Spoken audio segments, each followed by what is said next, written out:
na at pasensya at hindi ko kayo napagbigyan sa iba't ibang request ng mga interview dahil nasa Hague ako.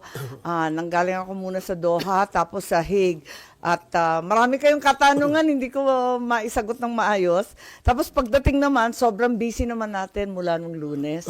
So ngayon lang tayo nakapag-schedule. Kasabay pa ni Senator JV, pasensya po. Pero I think I have to answer some of the questions as they keep arising this week. Unang-una sa lahat, nalilito po ako dito sa paiba-iba na pahayag ng ating administrasyon tungkol sa barangay elections. At dahil dito, kinumbida ko si Vice Chair Iqbal na sumama sa atin. The administration has been flip-flopping so much in the barangay term bill that it's becoming highly suspicious, at least to me. The Senate passed the bill on third reading noong January 14 pa. Shortly thereafter, I received word that the administration would prefer a 6-year term for the next election in 2029, June.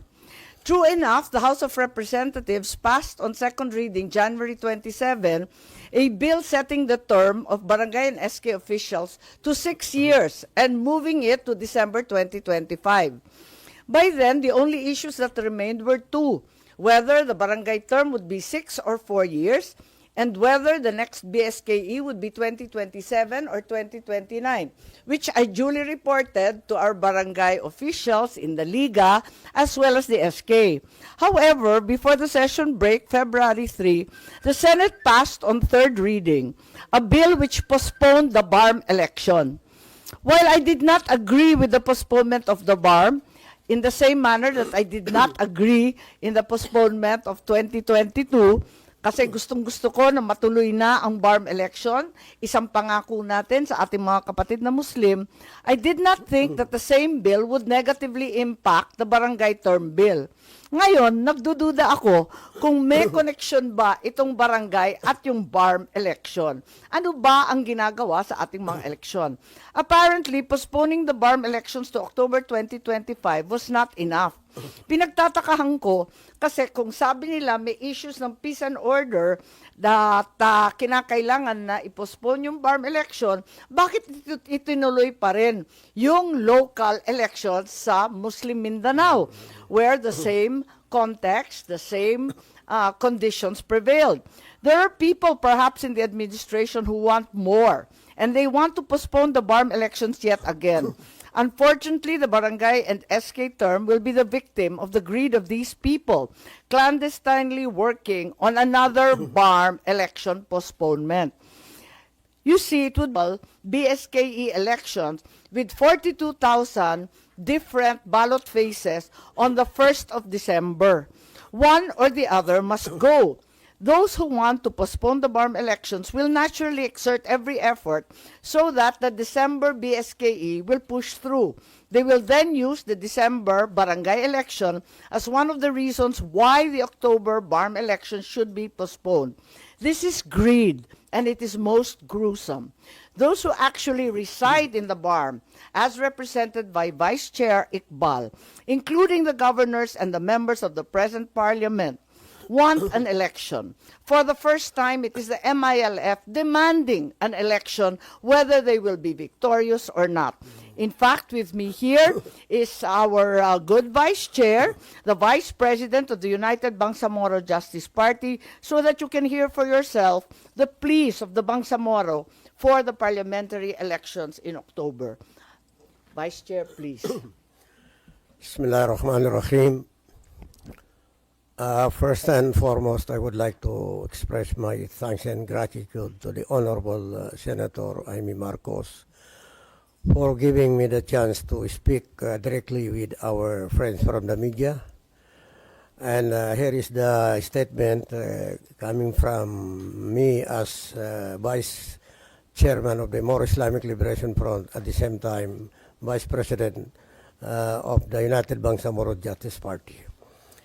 On behalf of the Moro Islamic Liberation Front, by authority of our chairman, Al-Haj Murad Ibrahim, I wish to convey a very important message from the Center Committee of the Moro Islamic Liberation Front on the upcoming Bangsamoro Autonomous Region in Muslim Mindanao elections in October 2025. We call on the Philippine government, both houses of Congress, the Commission on Elections, and all concerned stakeholders to respect and follow the schedule and timeline set by law for the upcoming first parliamentary election on October 13, 2025. We strongly appeal to our national leaders to refrain from entertaining any proposal that will again postpone this historic election to choose the regular members of the Bangsamoro Parliament. It can be recalled that since the start of the transition period and the appointment of the members of the Bangsamoro Transition Authority in 2029, the conduct of the first parliamentary election was already postponed twice. The first extension was granted during the term of President Rodrigo Duterte through Republic Act 11593, which moved the first parliamentary election from May 2022 to May 2025. The second postponement was approved by President Ferdinand R. Marcos Jr. on February 21, 2025 through Republic Act 12123, which pushed back the election by 5 months.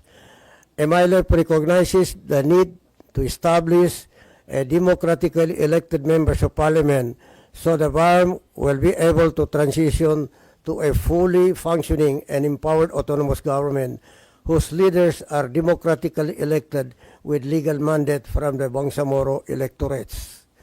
At this point in time, while there is no pending bill filed in Congress, yet seeking for another postponement of the October 13, 2025, the MILF is very much concerned over reports reaching us that there is again another move to postpone the parliamentary election to 2028.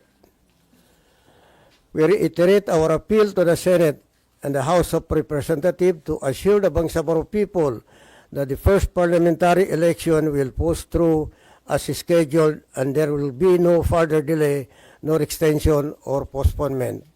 This is the essence of democracy, and the MILF is ready to seek legal mandate through the sovereign will of the Bangsamoro people in a clean, fair, honest, and credible election. The MILF, through the United Bangsamoro Justice Party, is ready to submit to this democratic electoral exercise, and we are willing to accept its outcome even if we lose or win. Peace in the Bangsamoro is precious but fragile.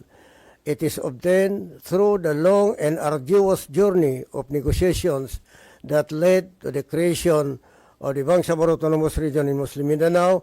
Let us not waste the gains we had made. Thank you very much. Maraming salamat. Si Vice Chair po, pinagbigyan tayo, pero may appointment siya. Kaya kung may katanungan kayo tungkol sa paksang ito, unahin na natin siya. So sir, confirm yun na may another move to postpone the incoming BARMM election? Kasi sino daw po nag-initiate?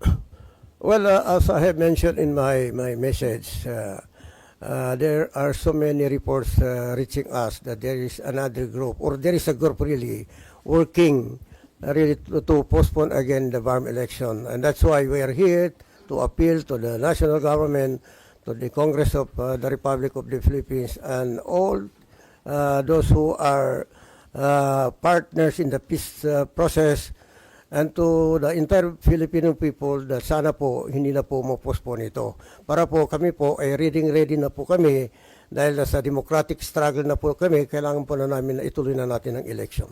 Senator Imee, dito ba sa Senate may ganun hubang move? Ang pinagtatakahan ko ay yung nangyayari sa barangay election. Yung unang sabi sa amin, sana 6 years daw, ipostpone na lamang. 6 years, 2 terms. Bigla-bigla, nung Lunes, pagkatapos ng LEDAC, ang utos daw, no postponement, 4 years, 2 terms lamang. So napapaisip po tayo kung bakit nangyayari ito. Ba't pa iba-iba? Kaya pinagtatakahan namin at inaakala namin na baka naman may ibang plano